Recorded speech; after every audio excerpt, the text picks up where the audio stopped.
The focus on the residential property sector in today's budget is welcomed. A number of measures have been announced which are aimed to kickstart activity in the sector.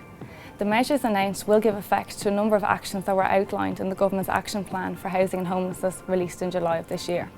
So the much anticipated first-time buyers relief has been announced, which will see first-time buyers receive an income tax rebate of up to 5% of the value of a newly constructed home, to the value of $400,000.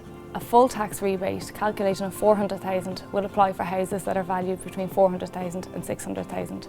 This is a welcome relief for many first-time buyers, which in recent years have found themselves effectively locked out of the residential property market.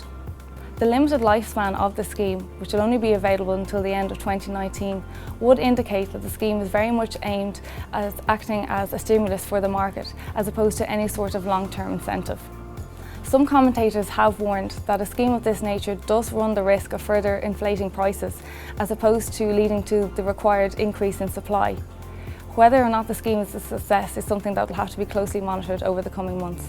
The home renovation incentive has been extended for a further 2 years. This was a measure that was first introduced in Finance Bill 2013, and it offers a tax incentive of up to approximately $4,000 for homeowners that are interested in renovating a property. The extension to this incentive is very welcome, and as it has been a very successful incentive and is generally regarded as beneficial to the construction sector.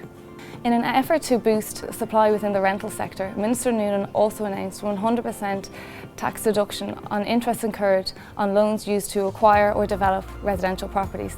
Again, this is a welcome measure that will be introduced on a phased basis, and over time should then bring relief for residential property landlords back in line with relief that's actually currently available for commercial property landlords. So a number of positive measures were introduced today in Budget 2017, but it is disappointing that the Minister didn't introduce any specific tax incentives for developers. There had been calls from a number of key industry bodies for a reduction in the VAT rate applying to construction activities.